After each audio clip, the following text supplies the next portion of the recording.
Assalamualaikum warahmatullahi wabarakatuh. Yang terhormat Ibu Nur Afni Safarina, SPSI MPSI, selaku dosen pengampu mata kuliah Psikologi Kepribadian 1, dan yang saya sayangi teman-teman sekalian. Di sini kami dari kelompok 8 yang beranggotakan Dian Arifatul Faiza sebagai permateri kedua, Haris Irhamsyah sebagai permateri ketiga, Sakilawan dari Siregar sebagai permateri keempat, dan saya sendiri Sabrina Hanifah sebagai moderator dan permateri pertama. Di sini kami akan mempresentasikan hasil diskusi kami yang berjudul Psikoanalitik Kontemporer menurut Erik Erikson. Langsung saja kita masuki bagian materi pertama, yaitu tentang apa itu ego dan struktur kepribadiannya.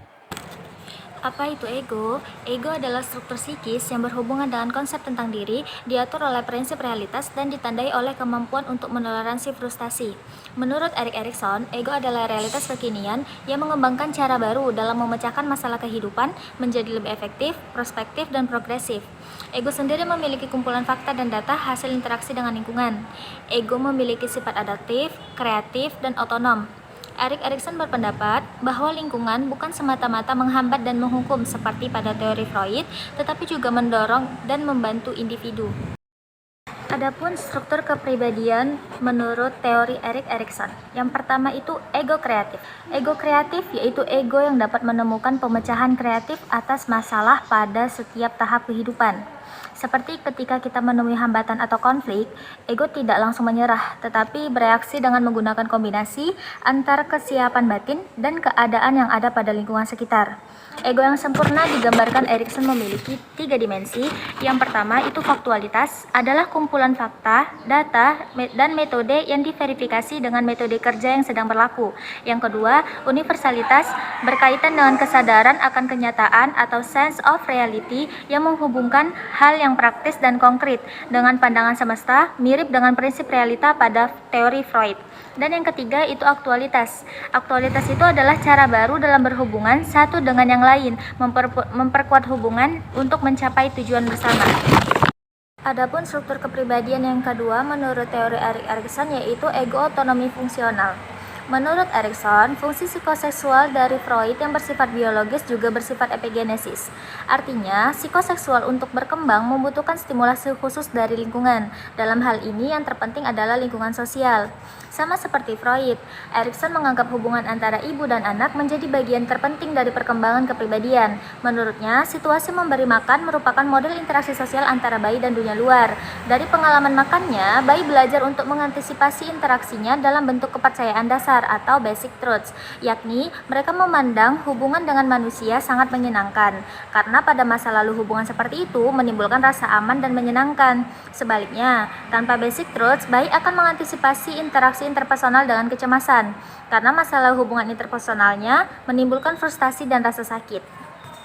Selanjutnya, ciri khas psikologi ego dari Erikson dapat diringkas menjadi 4. Yang pertama, Erikson menekankan kesadaran individu untuk menyesuaikan diri dengan pengaruh sosial. Pusat perhatian psikologi ego adalah kemasakan ego yang sehat.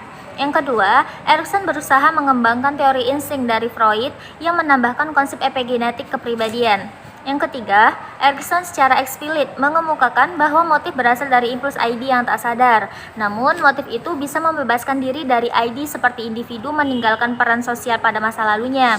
Fungsi ego dalam pemecahan masalah, persepsi, identitas ego, dan dasar kepercayaan bebas dari ID membangun sistem kerja sendiri yang terlepas dari sistem kerja ID.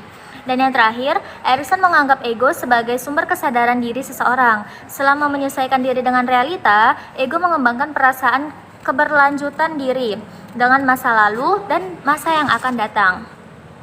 Kepribadian yang ketiga menurut teori Erik Erikson yaitu pengaruh masyarakat. Walaupun kapasitas yang dibawa sejak lahir penting dalam perkembangan kepribadian, bagian terbesar ego muncul dan dibentuk oleh masyarakat. Erikson lebih mementingkan faktor sosial dan historikal. Bagi Erikson, ego yang muncul bersama kelahiran sebagai potensi yang harus ditegakkan di dalam lingkungan kultural. Masyarakat yang berbeda dengan perbedaan kebiasaan cara mengasuh anak cenderung membentuk kepribadian yang sesuai dengan kebutuhan dan nilai-nilai budayanya. Teori selanjutnya akan dilanjutkan oleh teman saya Dian Arifatul Faiza. Perkembangan kepribadian teori psikologi. 1. Prinsip epigenetik. Prinsip epigenetik adalah tahap demi tahap dari organ-organ embrio. Menurut Erikson, ego berkembang mengikuti prinsip epigenetik. Artinya, tiap bagian dari ego berkembang pada tahap perkembangan tertentu dalam rentang waktu tertentu. Satu tahap perkembangan terbentuk dan dikembangkan di atas perkembangan sebelumnya tanpa mengganti tahap sebelumnya.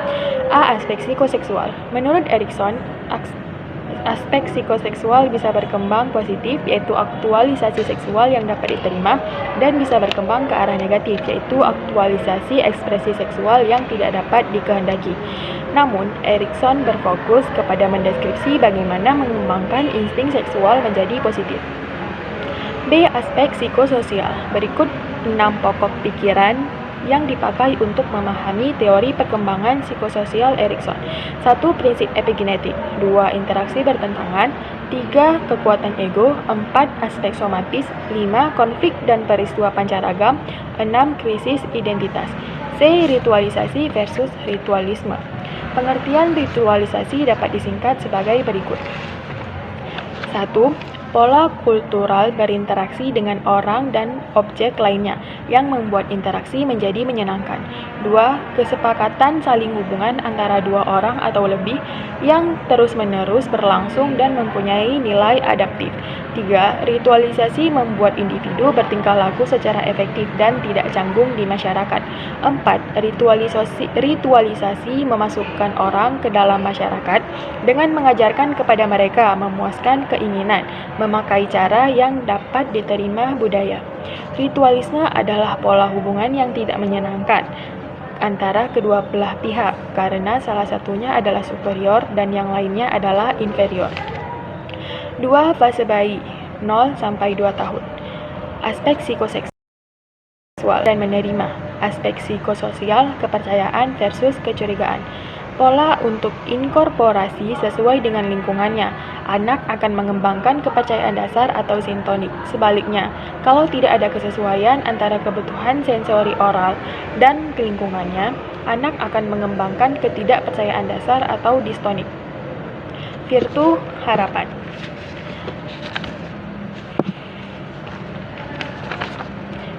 Tanpa hubungan antara percaya dan tidak percaya, orang tidak dapat mengembangkan virtu harapan.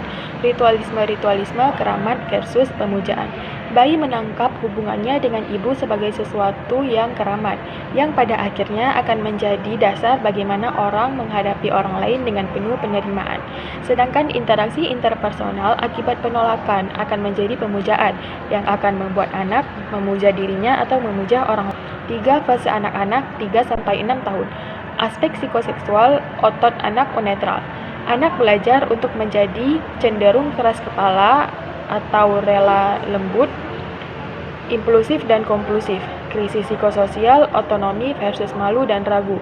Virtu kemauan, ritualisme bijaksana versus legaisme. 4. Usia bermain 3-6 tahun. Aspek psikoseksual, perkelaminan atau gerakan. Erikson mengakui gejala Oedipus muncul sebagai dampak dari fase psikoseksual genital lokomotor. Aktivitas genital pada usia bermain diikuti dengan peningkatan fasilitas untuk bergerak. Konflik psikososial, inisiatif versus perasaan berdosa. Ketika anak mulai aktif dan minat seksualnya muncul, mereka memakai berbagai cara untuk memahami lingkungannya. Inisiatif yang dipakai untuk melihat dan mengejar berbagai tujuan yang dihambat akan menimbulkan rasa berdosa. Virtun, tujuan sengaja. Anak kini bermain dengan tujuan, terutama permainan kompetensi dan mengajar kemenangan. Usia bermain juga merupakan tahap di mana anak mulai mengembangkan konsensia dan mulai memberikan label benar atau salah terhadap tingkah lakunya.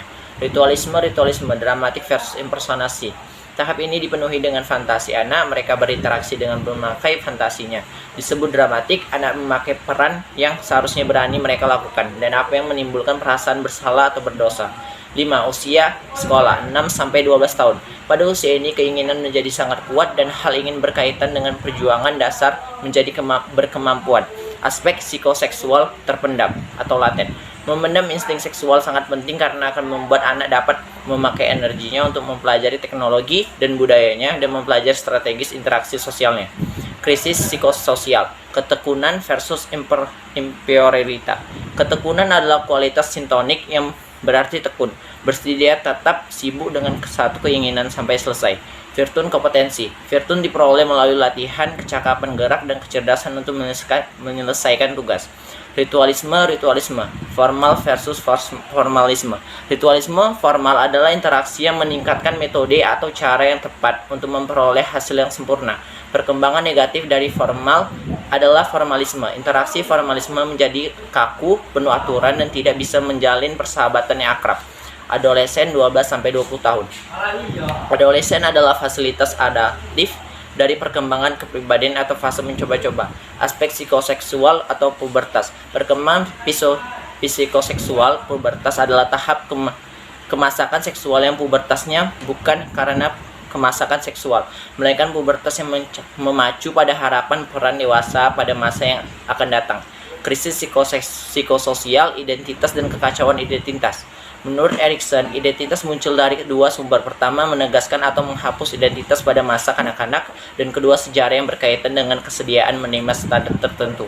Virtun kesetiaan. Kesetiaan atau fidelity yaitu setia dalam beberapa pandangan ideologi dan visi masa depan.